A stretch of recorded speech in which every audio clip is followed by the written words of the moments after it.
Zone Australe vous est présentée par Zeop, les peintures Mauvilac, Air Mauritius et Air Madagascar.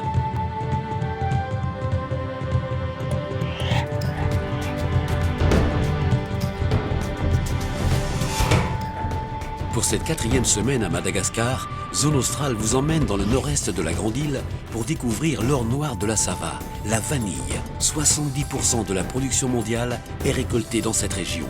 C'est un reportage signé Serge Marisy et Virginie Barret.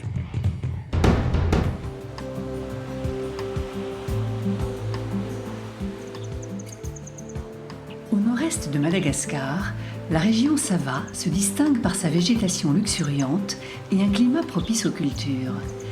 La star de cette partie de l'île, une épice au parfum très convoité, la vanille. Donc là, on a la variété mexicaine, qui est la variété qui a été introduite à Madagascar en 1870.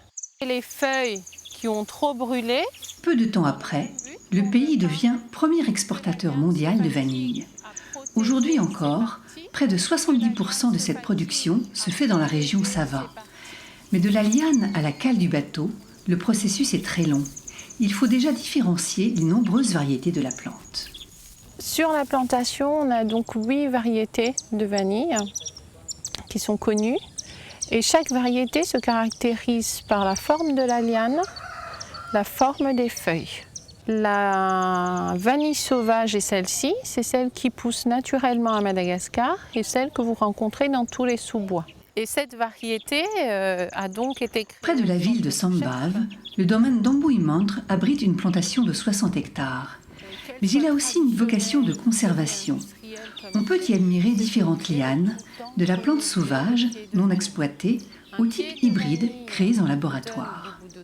Mais l'espèce la plus cultivée actuellement dans la Sava, c'est la FO, la fragrance ordinaire. Une fois préparée, cette variété donne le bouquet le plus riche et le plus diversifié. Encore faut-il que l'orchidée s'épanouisse dans des conditions favorables. Le choix du tuteur est important. Ici, le Gliricidia est privilégié. Vous prenez bien soin d'attacher les 2 lianes sur le tuteur. Et vous pouvez y aller, vous pouvez bien serrer. Mais la vanille est surtout une liane qui s'autogère.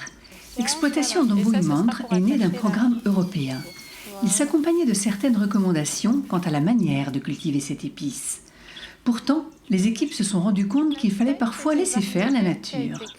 On a appris à laisser une liane sauvage s'autogérer comme elle le fait.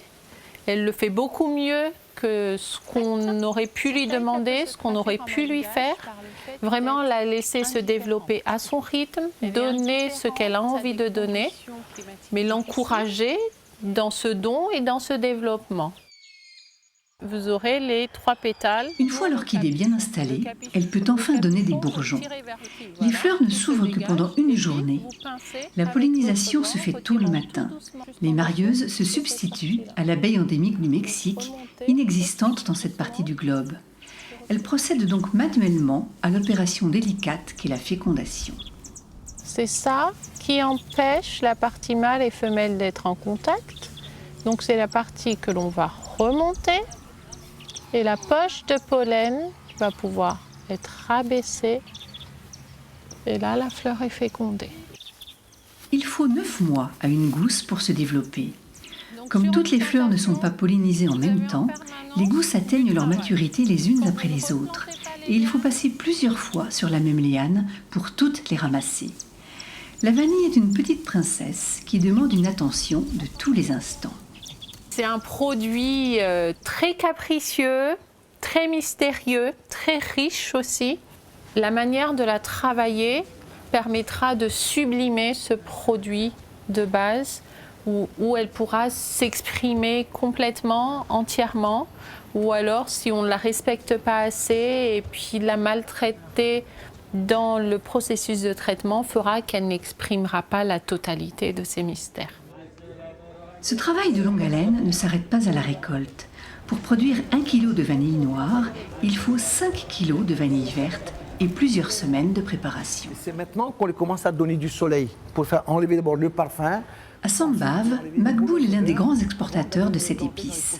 Son atelier vient juste de recevoir de la vanille en vrac. Des gousses de différentes régions, déjà préparées, qui viennent subir ici les dernières étapes de traitement. Une fois le séchage affiné, il faut trier les gousses par variété. Celles de moins bonne qualité sont appelées rouges US, destinées principalement aux États-Unis pour de l'extraction. Les plus belles sont les noirs gourmets, utilisées en pâtisserie.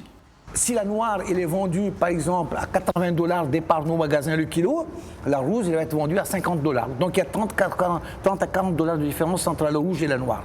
Et nous avons une couleur intermédiaire entre la noire et la rouge, on appelle ça la TK. Une fois triée, la vanille fait un dernier séjour de plusieurs semaines dans des caisses pour affiner les arômes. Sentez la vanille, mettez-la à fond, à fond, à fond, à fond. Poussez-la au fond même du cœur là. Vous allez voir le parfum du cœur là. Malgré qu'elle est très bonne, moi je préfère attendre encore un mois, la laisser encore dans les caisses et là vous allez avoir le bon vin de Bordeaux, c'est dans la vanille. Chaque année, la société Makboul exporte près de 150 tonnes de vanille. La vanille, c'est l'économie de la région. C'est la mamelle nourricière même des gens de la Sava, à partir des producteurs, des paysans, de la main-d'œuvre. Imaginez un petit peu que j'utilise pratiquement pendant la saison plus de 200 personnes. Chaque personne est entourée d'environ 4 à 5 personnes dans la famille. Chaque exportateur, c'est 1000 personnes, plus de 8, 9 000, 10 000 personnes qui vivent uniquement de la vanille. Celle-là, elle va être tendance à devenir industrielle. Pour éviter que l'épice ne soit victime de son succès, tous les maillons de la chaîne de production doivent privilégier la qualité. Car la vanille est un travail de patience, mais avant tout de passion. Comme on appelle de tout, il y a les fondus, il y a des fondus, il y a du... La semaine prochaine, Zone Australe poursuit son voyage dans le centre de Madagascar, dans la région de La Loutre, et notamment à Moramanga, pour revivre au musée de la gendarmerie l'insurrection malgache de 1947. Zone Australe, c'est tous les jeudis à 13h05 et le dimanche à 9h40.